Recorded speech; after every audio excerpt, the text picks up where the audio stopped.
Hello, everyone. I wanted to start by saying thank you to our incredible partners at Search Labs for putting on today's event. My name is Matt Herrick, and I'm the head of the Google Agency International Growth Program. I've been at Google going on 3 years now, and I've been in the international advertising space for 7. In the second half of 2020, Google decided to create the International Growth Program and chose me to lead it. Google's decision to create and fund this program was due to several years of robust data showing that international growth advertising was far outpacing domestic advertising for both our company and a majority of our advertisers. We observed that companies who advertised outside of their home markets grew exponentially faster than those who advertised domestically. COVID-19 and the events of 2020 only seemed to accelerate these trends. Those advertisers with an established international footprint not only were able to weather 2020, they thrived and grew exponentially more in that year than in previous years.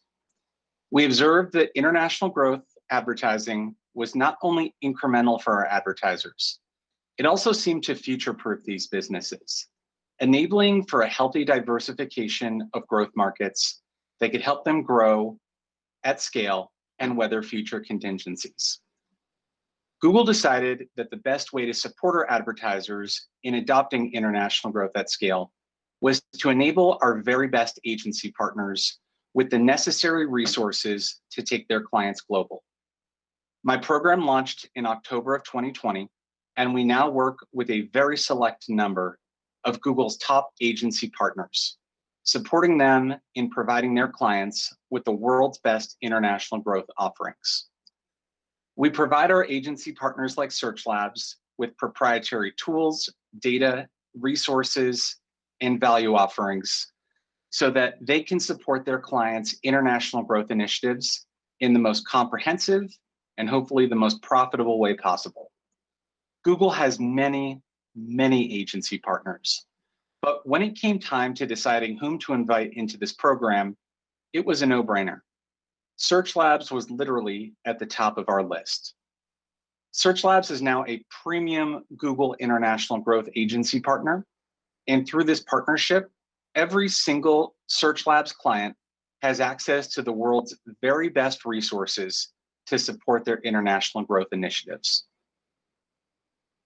Now, it's my distinct honor to introduce 2 of my most trusted collaborators, as well as your speakers for today's event. Nicola Winters is the head of international at Search Labs, and in my opinion, one of the finest experts in this field. Anita Klinkloj is a digital strategist at Search Labs and has been my trusted point person for all things Google and Search Labs for the past year. I've had the chance to work with a lot of agencies in this role, and I can say with confidence that these 2 represent some of the brightest and most innovative minds in the international advertising space. I'm so excited that you get to hear from the 3 of us during our remaining time together. Now with that, let's briefly go through today's agenda. I'm going to be covering the international landscape and talking about Google's point of view on the international growth opportunity, the changing B2B and lead gen consumer in the post-pandemic world, and Google's approach to successful international go-to-market strategy. Anita is then going to walk you through a section on how to best identify new markets for profitable expansion. Nicola is then going to discuss effective go-to-market strategy, which Search Labs has been refining and perfecting over the last many years. And then we'll close out with some time for your questions and answers. And with that, let's get into my piece, which is the international landscape and how Google views the opportunity. Let's start with what Google has seen over the past 22 or so years that it's been around. So back in approximately 1998, Google was founded in a garage in the Bay Area. And at that time, 5% of the world's population had access to the internet. Today, in 2021, over 62% of the world's population is online. In fact, that represents over 4.8 billion people that are online at any given point during the day today. This growth has represented a global opportunity, not just for Google, but for its advertisers as well.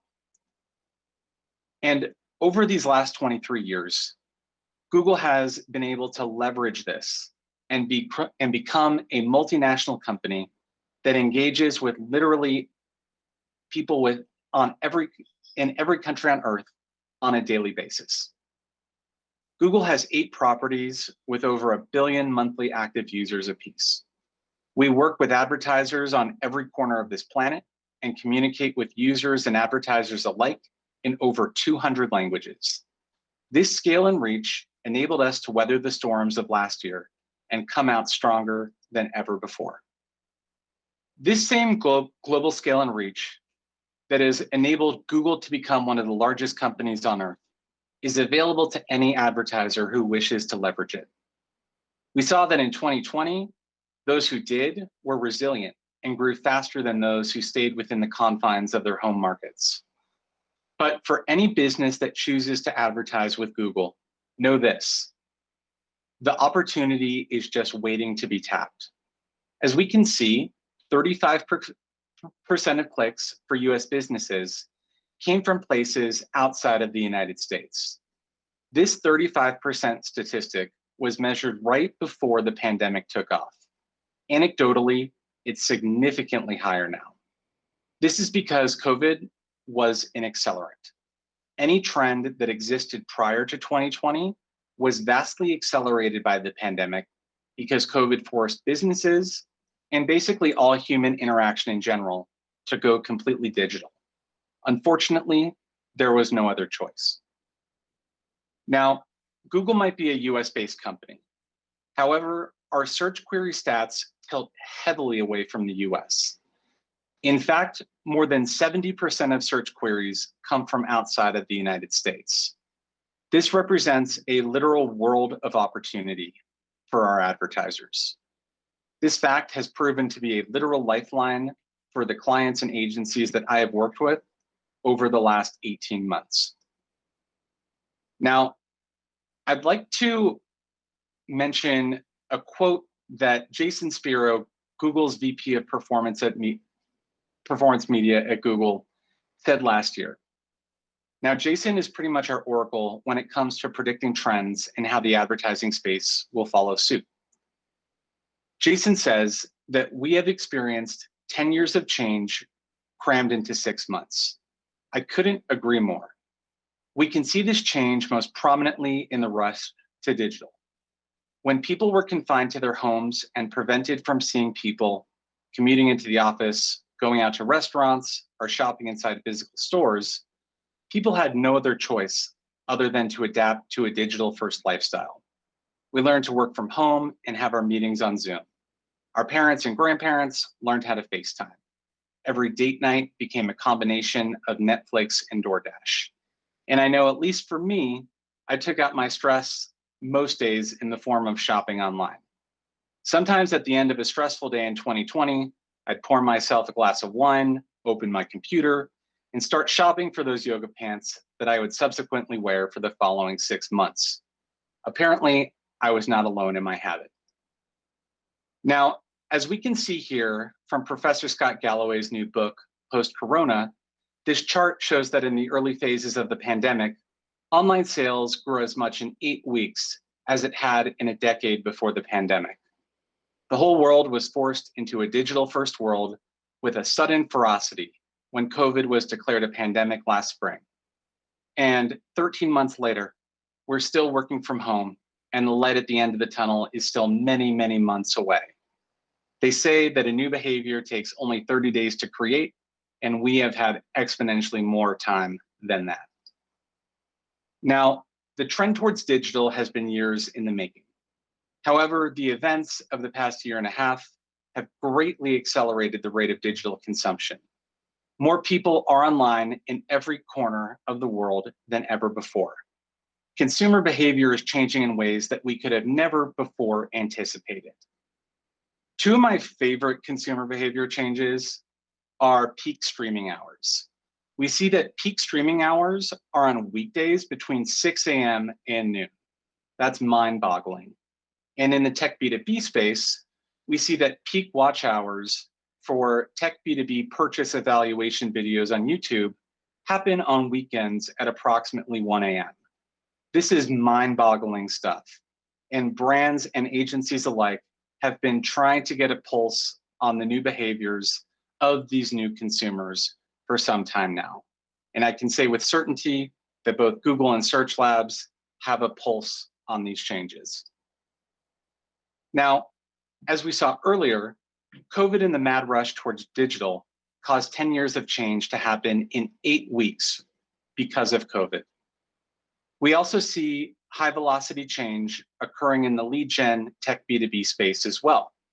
As COVID prevented people from physically congregating, Google's lead gen advertisers, specifically our tech B2B clients, had to get clever around how to engage their prospects and clients. They could no longer rely upon tentpole customer conferences like Dreamforce, nor could they send their salespeople out to in-person meetings or expense account power lunches. Tech B2B was forced to go all digital too. More so than many industries, Tech B2B was agile and nimble in this adaptation. Digital lead generation on platforms like Google, supplemented with virtual events like these, enabled our B2B advertisers to grow in spite of this situation. In fact, in the year 2021, we see that 72% of B2B marketers say that virtual events drive ROI greater than or equal to in-person events, and that 68% of B2B marketers plan to increase their budgets by 10% or more this year. Now, in my past 3 years at Google, the lead gen tech B2B space has grown considerably year over year, driven originally by the decades-long drive towards digital and then accelerated by the effects of the pandemic. These trends have been further supported by rapid advances in Google ad targeting technology, particularly around automation, offline to online data integration, and the exponential increase in intent signals that fuel our algorithms. Google's intent-powered targeting and acquisition has made us an increasingly reliable partner to our tech B2B clients. Demand grows higher and higher each year, and we don't see that quitting anytime soon. In fact, we are on the precipice of a major seasonal moment in the lead gen tech B2B space, as evidenced by this chart. This is the ideal moment for all of you to turn to your partners at Search Labs and Google and ask how we can best support your growth in this pivotal moment. Now, what does this mean for international growth advertising? The drive towards digital has caused more people to be online more than ever before in the history of the world. With online sales rising and B2B advertisers forced to go all digital, at least for the time being, there has never been more competition to capture eyeballs and attention online. Now, competition is increasing as digital becomes the primary and only means of engaging consumers and business independent decision makers. The question becomes, how can you continue to grow and grow efficiently and profitably as competition ramps up?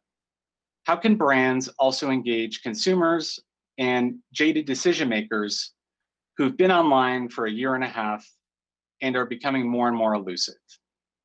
The answer is going international.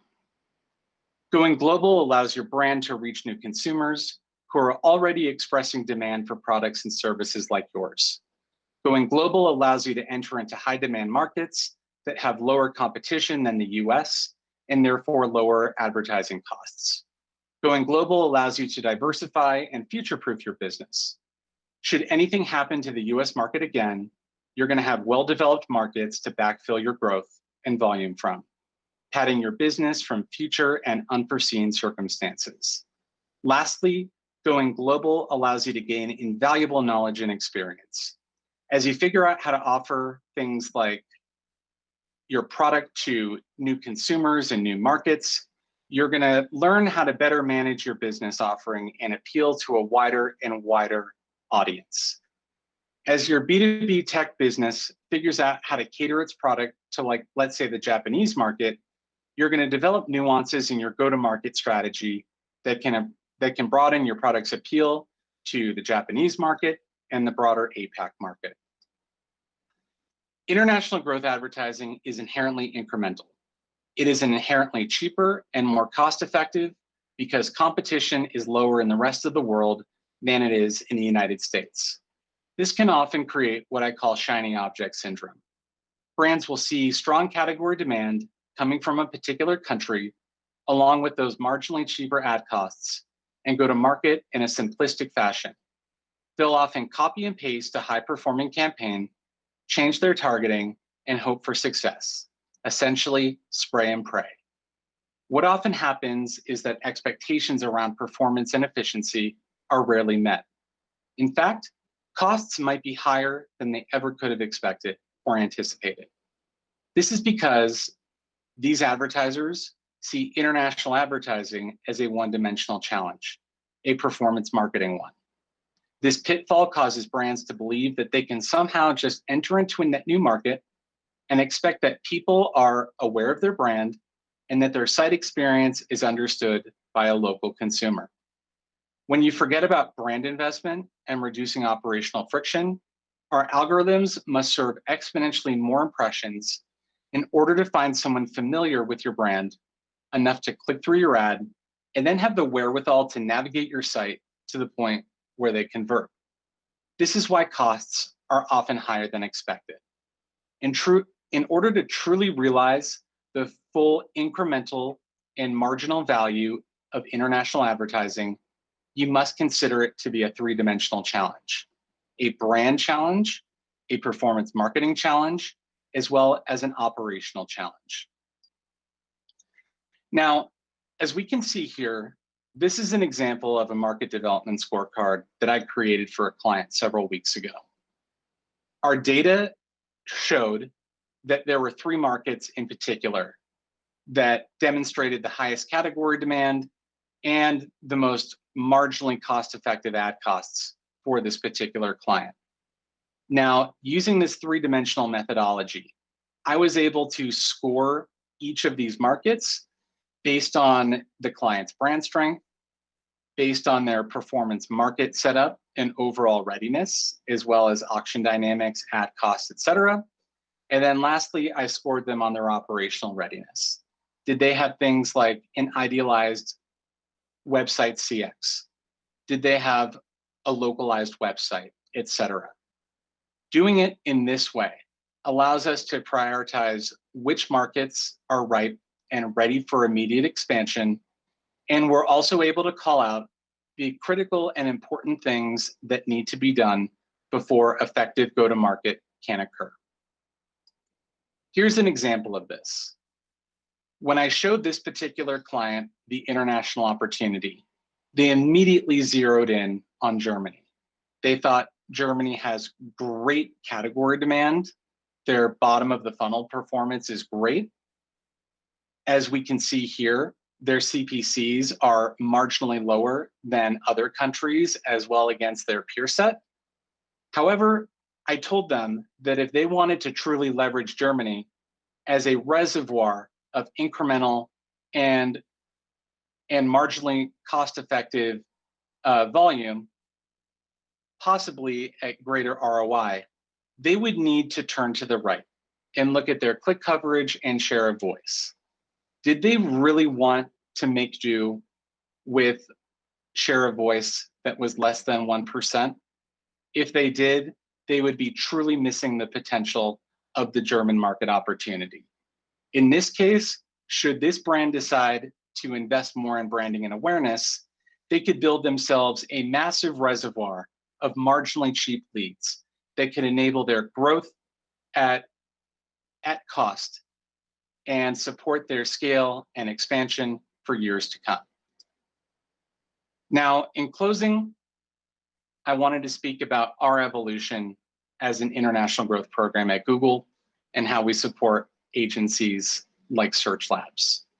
For Google, understanding the global opportunity, scaling quickly, and capturing growth has been at the heart of our success. We fully believe that if you lean into the international opportunity and do what it takes to develop your marketing tactics accordingly, you're going to see success early on. The Google International Growth Team was created seeing both this need and the large international demand for products and services in multiple categories in every country on Earth.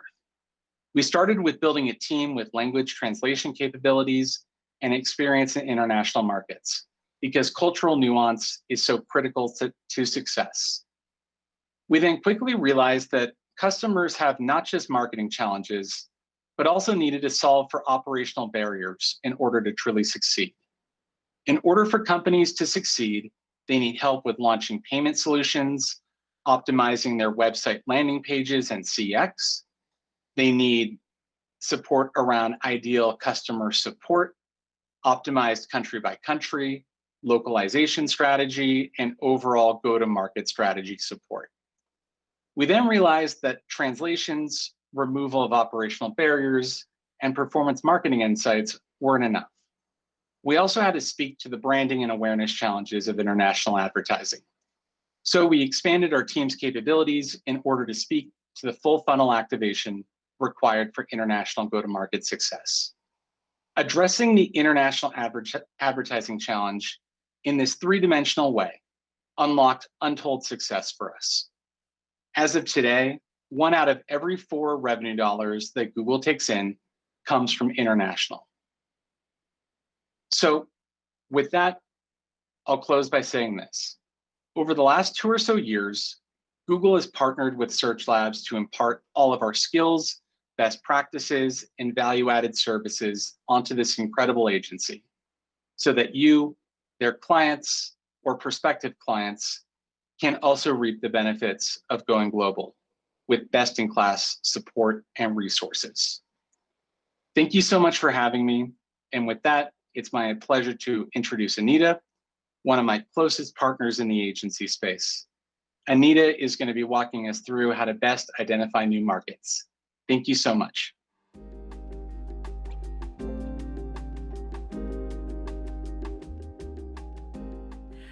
Thanks, Matt. That was really insightful. And hi, everyone. I'm really excited to be here. So now we know some of the benefits of sort of taking your business globally. I'm going to talk to you about the tools and techniques that we use here at Search Laboratory to help our B2B clients explore international markets and uncover search opportunities across multiple industries.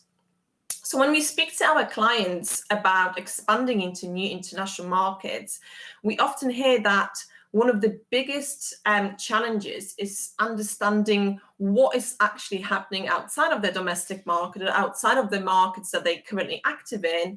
And in order to assess the new market potential, they need answering multiple questions, such as which market have the highest demand for my service or product? What level of competition should I expect in that new territory? What is the potential investment cost of acquiring a new lead?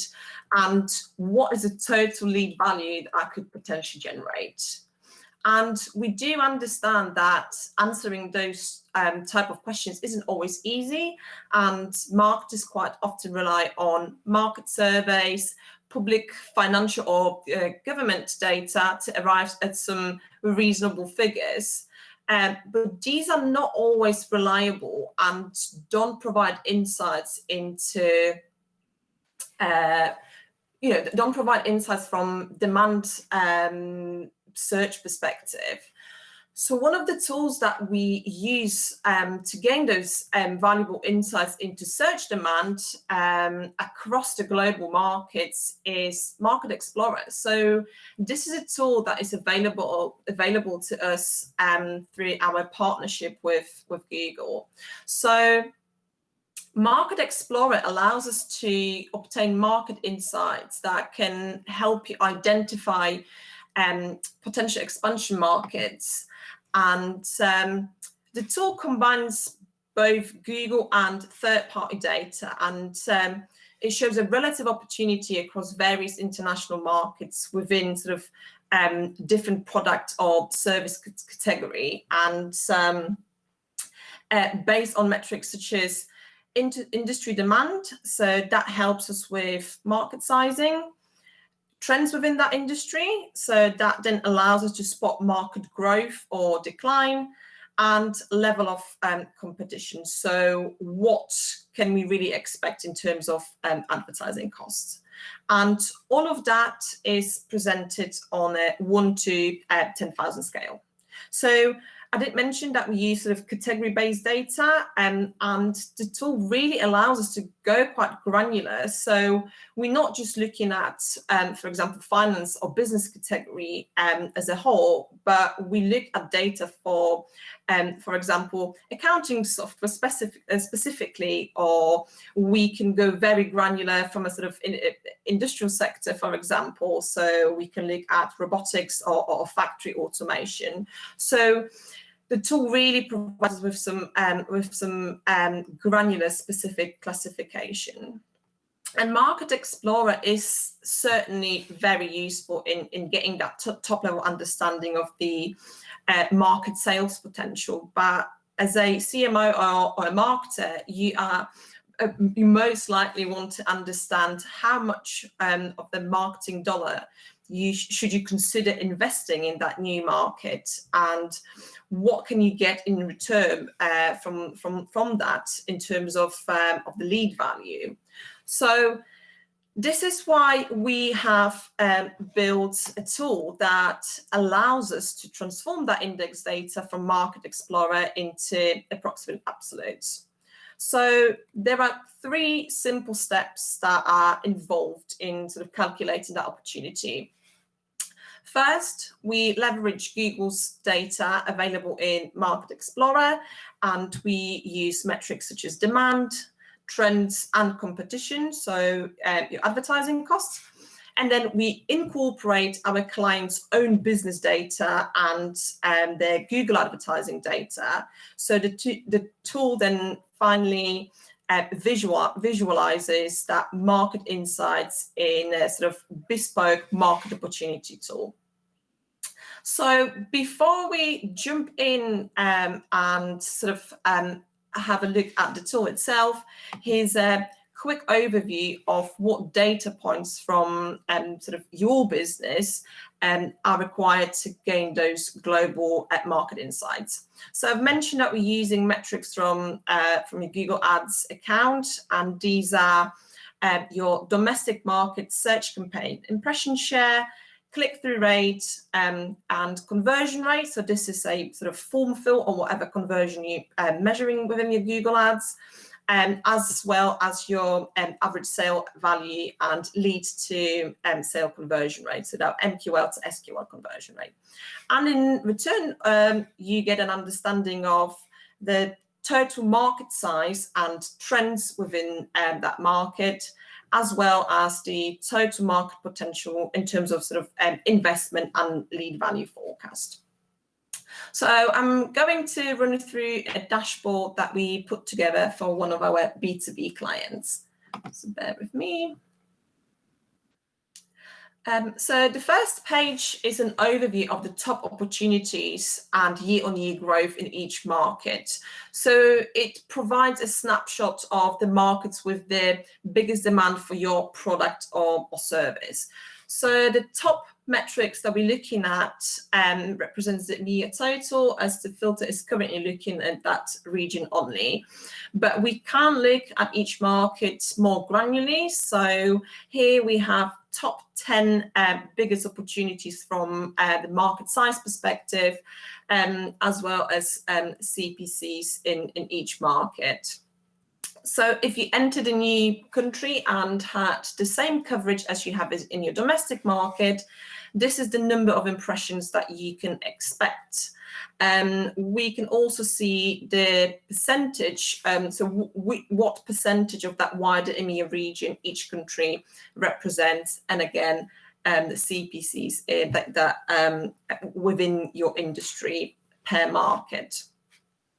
So we can add your domestic market to the mix. So that will then allow us to sort of see how different countries compare to our domestic market in terms of size. So the tool is interactive. We can filter by single markets only, or we can explore opportunities by either changing the filter or sort of exploring markets further in our opportunity table.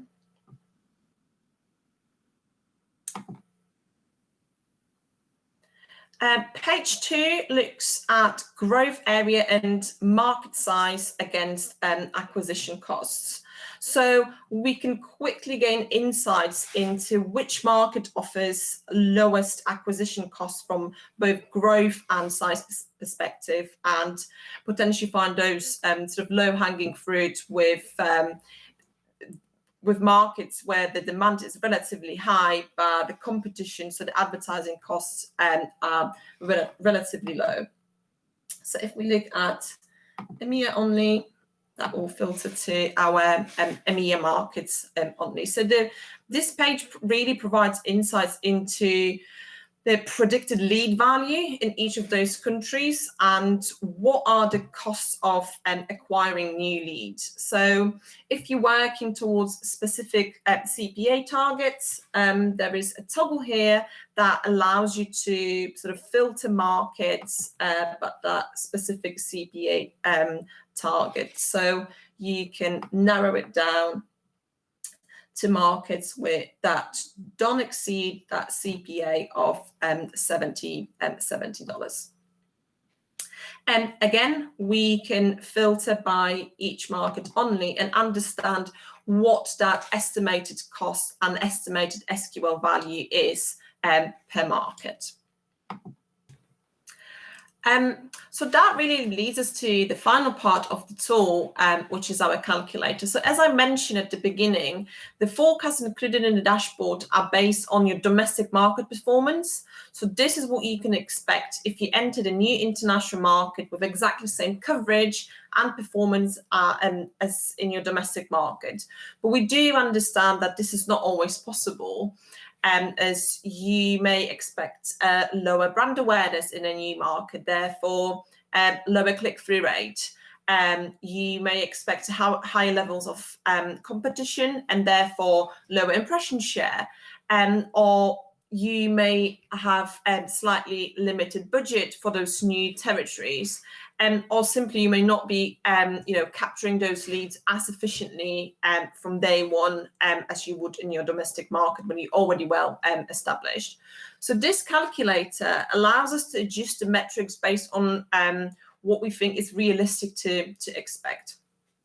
So you can adjust 5 different metrics, and if we take Germany as an example, and we expect slightly lower impression share, given that the competition in that market is quite high, we can then adjust that impression share and downweight it by 20%. The tool then automatically calculates and it takes into consideration that new reviewed impression share, and then calculates the number of impressions that we can expect in that market. We can do the same with click-through rate. So again, with a lower brand awareness, we can expect a lower click-through rate, and we can again adjust that by 20%. And again, based on that new revised click-through rate, the tool then calculates the number of clicks that we can expect in that new market. And based on the CPCs that we see for your industry, it then calculates the costs. If we feel that conversion rate, so capturing those leads is not going to be as good as in your domestic market, then again we can adjust that by 10%, and we can see how then, based on that lower conversion rate of form fill conversion rate, the number of leads have also gone down. And then if we expect potentially a higher lead value in that new market, we can adjust that metric as well. And if we are extremely optimistic and we feel that the MQL to SQL conversion rate in new market is going to be higher than that in our domestic market, we can also adjust that. And then the tool automatically calculates that MQL value as well as the total sort of lead value, so the SQL value, and how much would it cost us to capture a lead in that market.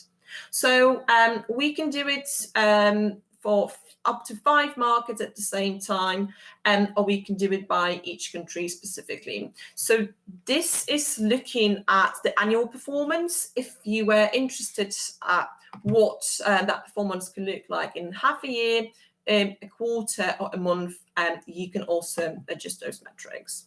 So really, just to sum it up, this data can offer insights into what international markets offer the biggest opportunity for your business, and how much would it cost me to acquire a new customer or a new lead in those international markets, but also what levels of lead value can I expect from that expansion. So it really allows us to use those insights to sort of prioritize the next expansion move. And just on that note, I'm going to pass on to Nicola, who's going to talk to you about how to succeed when you enter a new market.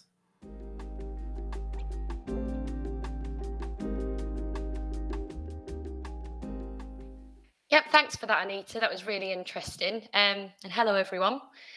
I guess when we think about global expansion, we need to be thinking about the entire journey. And I'm aware it's complex, and I'm aware that there's lots of moving parts. And so for the purposes of today's webinar, I just wanted to focus on the 3 highlighted areas. So we'll take a bit of a look at global payments and ask ourselves questions like, are we satisfying the payment need? Are we recognized as providing a safe and secure checkout process? And is it standard for that country? We'll also talk about localization, so much more than just simple, words and language, but think about that, how that can be applied to your entire website, whether it be imagery, user experience, or your digital campaigns. And then also just a little bit around customer care options as well. And I guess our very setup allows us to, be almost like a one-stop location for all international activity. So at Search Laboratory, we support in multilingual campaign management and execution, as well as providing insights and recommendations and actions into some of these areas. And as Matt was saying at the beginning of the presentation, our link up between Google's GBS team has made us even more equipped to support in these areas. We've now got access as well to various operational partners for these elements. So it comes at a really exciting time. And typically, our process for international success consists of 3 very important steps. Now, the first has been all about how to identify those growth opportunities for your brand. And thanks to Anita for doing a great job of explaining how to do that. But then it's all about launching in a particular market. So whether that be a full website or simply just, selling your services on third-party platforms as well, we need to make sure that whatever we are putting out there is culturally compliant and linguistically faithful for its users. Now, the obvious one is to be able to connect with your audience as well. Now, I say it's an obvious one, but I do see a lot of brands kind of focusing on just single channel. And for us, the key to success is making sure that we understand that typical user journey within a particular market. And we can identify those touch points along the way, and we're ready to satisfy their needs and help them through that buying funnel. So to do this, we need to utilize the best tools out there and the best platforms. And to be honest, here's just a snippet of the ones that we use, that we use directly with Google. And I wanted to start by going into a little bit more detail about what these tools can do on the operational side of things. So yeah, I wanted to focus on one of the tools being Market Finder. Now, this is a completely free platform and it aims to help businesses uncover the opportunities for their brands. So it also highlights any necessary operational steps that you need to succeed in those markets as well. Now, Google quite recently released a new feature within this platform. And again, it's a free report and it's called the My Export Score. And so this is taken data from Google Ads, Google Analytics, and SimilarWeb, and it creates a market readiness score for every single URL that's inputted into the platform. So to get your report, simply head to My Export Score by Market Finder, input your URL.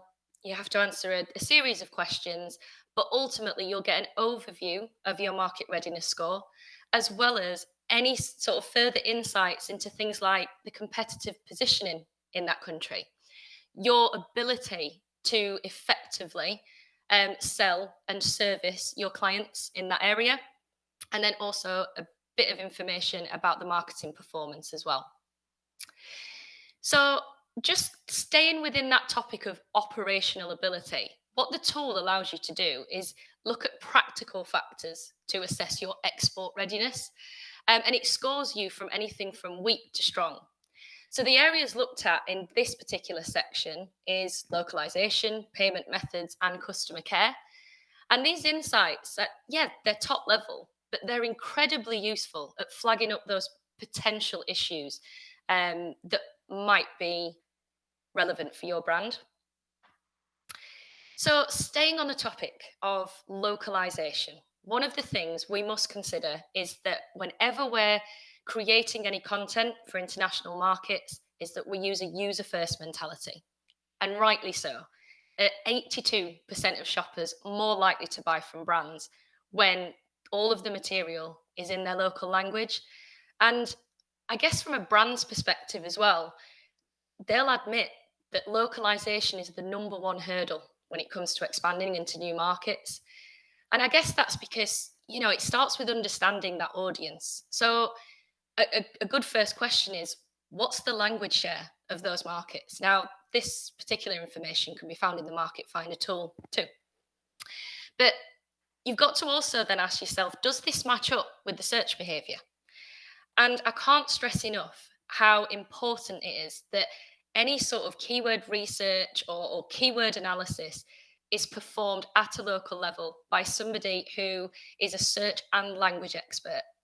Because if you weren't to do that, you'd miss on those kind of nuances and I guess the opportunities that will massively affect performance. So an example of that is actually within the B2B tech industry. So more specifically looking at software as a service. And we perform quite a lot of keyword research in this particular industry. And this example here is looking at the German market. And on the face of it, it seems to make sense. However, when you look further, we see actually that there's a real high number of English searches within that data. And look even deeper, we can also see examples of users using a hybrid approach, so a variation of both English and German within the search term. Now, you might think, oh, that's okay, we can use a little bit of both. Well, it's something that my team are really interested in is, the tech industry in itself is dominated by acronyms and terminology that we almost apply globally. And my team wanted to almost compile a list of hundreds of acronyms to see whether there was, common performance across European markets. So we looked at things like whether the search volumes compare and whether there are double meanings or multiple meanings in other markets. And the findings were very, very interesting. Some of the findings were things like an acronym that's used within the industry, also a popular video game in France. We've got an acronym in Italy as well that is also the name of a very famous makeup artist. And she absolutely dominates the first 3 pages of the SERPs with those terms. So that's why it's incredibly important that it is done by search and language specialists, which brings me on to our sort of key service, which is translation, or I guess localization of your content and website. Now, our approach, localization, is much more than you'd expect from a standard translation service. So we look to integrate SEO practices into the project workflow. And essentially what that means is we can provide optimized translation for clients. So how this works, I mean, first off, I'm going to mention it again, but I'm all too aware of how daunting and expensive and complex these localization projects can be. And that's why we tend to start off by really understanding the ideal platforms and the relevant advertising solutions that we should be using for your brand. And once we've identified those, we can agree on a localization timeline, one that would not only satisfy the user's needs and the audience, but allows us to see a return on investment before then going on to the next stage of the project. So we do this by providing what we call a staging timeline. And we might launch with a microsite, main product, main services, and then build from there. Another thing that we're really keen on doing is driving users to the site from day one. And we do that by combining some, I guess, very common and typical translation technology called translation memory, and marrying that up with typical SEO and digital practices like keyword research and on-page optimization. And essentially by blending those together, you are giving your site the best chance of being visible from day one. And we don't stop there. We're looking at, not just words on a page, we're looking at removing any cultural sort of barriers for users as well. And we do that by making sure that everything that we are localizing is on brand, it's got the right messaging, it's got the right terminology. So like I say, it's linguistically faithful, but also that we've injected some digital knowledge into there to give it the best start and the best chance of being visible. And then also we're removing any barriers for conversions as well. So that site or that content can start to convert from a very early stage in your international expansion. So by providing translator teams or copywriting teams with a glossary of terms, and this glossary is applied at page level, it includes things like optimized titles, meta descriptions, headers, everything that will make the process more efficient. It would mean that all of the content is user-friendly, but also it can be easily crawled, easily indexed, visible from day one. So once we have that localized platform, we need to make sure that we're assisting our customers and our users along that journey. And as I said at the beginning, there are touch points that vary from country to country, particularly in B2B industry. And in fact, over half of users would abandon their cart completely if they couldn't find the answer to a question on a particular site. And so we all know that customer experience plays this crucial role in the customer journey. And in fact, 60% of global consumers have stopped doing business with a brand entirely just because of one single poor customer service experience. And that's quite incredible. And so we need to make sure that we're not missing any conversions, that we're doing everything that we can to retain customers whilst also applying our knowledge at every single channel. And so when we're thinking about, improving online customer experience on our site, there are a few things that we need to consider. And they are, we need to remove as much friction in the user journey as possible and be proactive and anticipate what sort of questions this particular buyer in this country, what do they look like? What questions and queries have they got? What's satisfied in the SERPs and what's not? But then also thinking about how can we provide self-service resources as well as a one-to-one support channel for users. And all of this will, of course, improve your customer's experience on your site. Now, when we think about user preferences, it's incredibly important that we consider those regional differences. And being able to sort of work directly with the Google team has allowed us to provide further insight that allows us to set up for our clients a little bit better.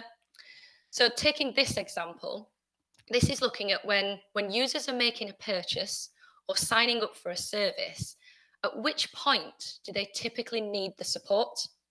And as you can see, this shifts quite a lot across the markets. And so we need to consider this when setting up for international success.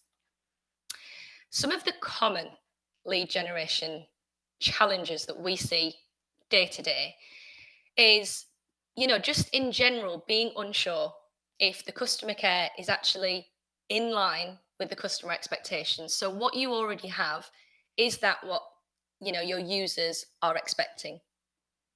It might be that you've got difficulty managing large support inquiries, and essentially that just means that we're putting customer loyalty at risk. We might be experiencing really low customer satisfaction scores, even low morale in the support team. And we might not have self-service resources, the most obvious one being FAQs, frequently asked questions on the site. And that just leads to a poor experience from the user, but ultimately leads to just poor conversion rates. And so when applying best practice customer experience, I'm not going to go through every single detail on this slide, but to give you an idea, we need to apply all of this logic to the process.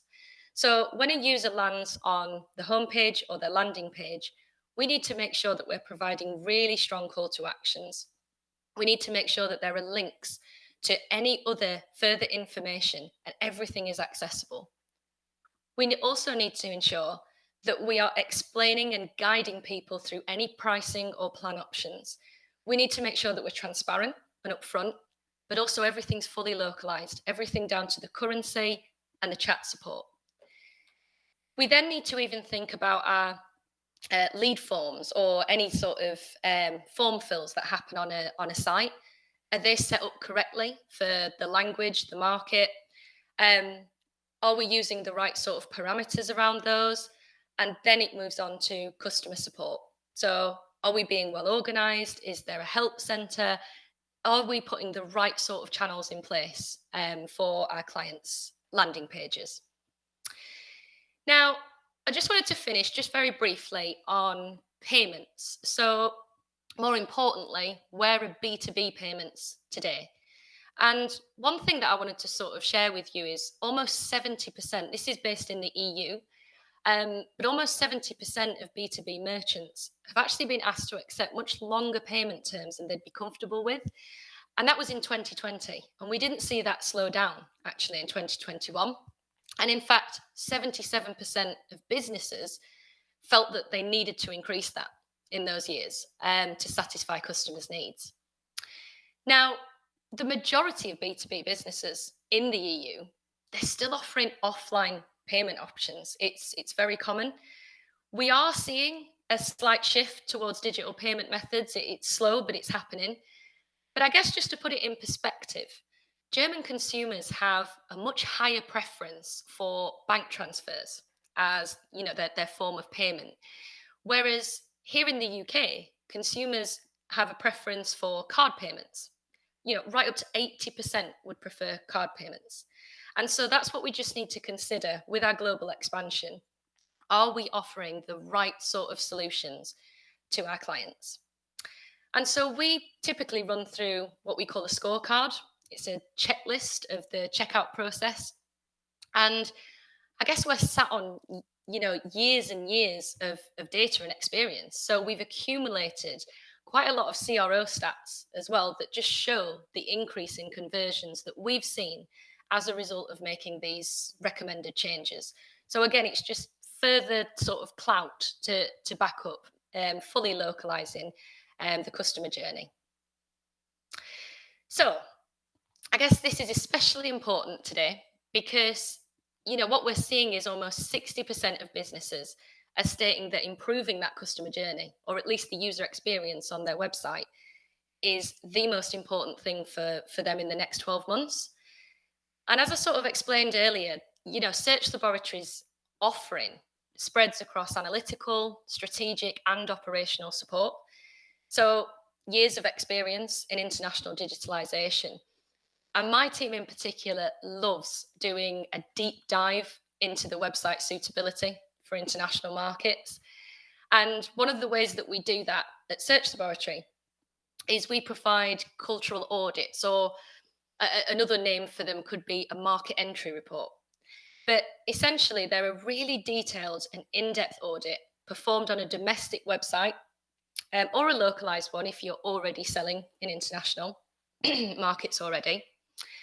And it aims to weigh them up against local market requirements and the expectations of users. So the goal of one of these reports is to understand the actions your business needs to take to adhere to those market and industry standards. So these reports are about identifying and overcoming cultural barriers. So we tend to look at 5 key areas. They are, as I've explained in this presentation, transactions and checkout processes, customer service, but also it looks at trust signals. So anything to do with reviews, personal data, transaction protection, trust signals, really important things that can drive conversions on our site, as well as local competitor analysis and CRO best practice. But I guess from here, you can expect to see a prioritization, a really bespoke action plan for your business. And when we're doing one of these operational consultations for our clients, what we're doing is we're typically putting the audit through the typical user journey.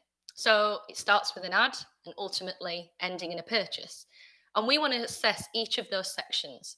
So these consultations, they will naturally include market insights, some of which we've seen today, but competitor analysis as well, some competitor examples, best in class industry examples, but we'll finish with a really detailed action plan for you and your business. And I guess just something to finish on, food for thought really, is localization needs to run through absolutely everything you do, every channel. So as we've seen in the last 12 months, not just B2B, but in particular, B2B advertisers are completely diversifying their digital ad mix. So we've seen a rise in the amount of people who are implementing display or video. And we need to apply that to our localization strategy as well, and think about that creative input, the messaging that's needed, whether that be sequential messaging or just call to actions. How can we proactively identify what is needed in these markets? And I guess to sort of pull all of that together to better explain how we at Search Laboratory work around that, is we're made up of our primary services, all specialized and award-winning channel departments. And they're all supported by the international and the localization teams, as well as having this ability to pull on the best in-house tools and technology, some of which we've gone through today.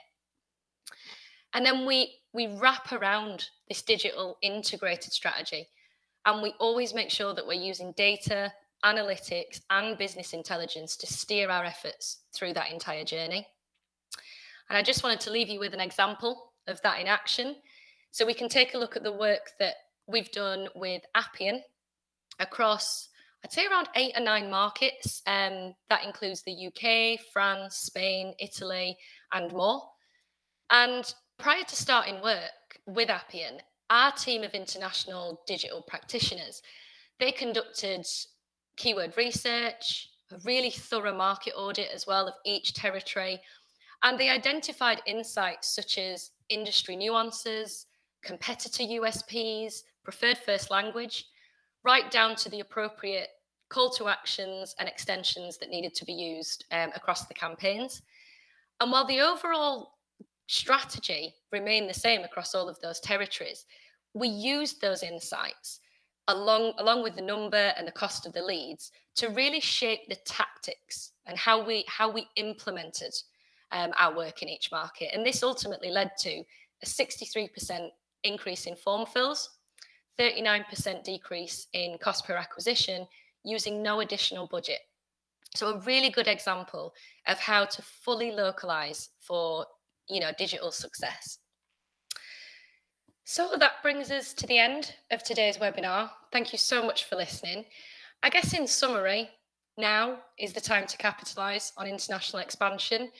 To do that, though, we need to ensure that we use data-driven insights to scope out that opportunity and make sure that it's relevant for your brand and business. And be fully ready to localise and satisfy international audience needs. If anybody does require any support with your international growth, or it might even be that you simply need just more insight on country specific or industry specific, then please do get in touch and we'd be happy to help. Thank you.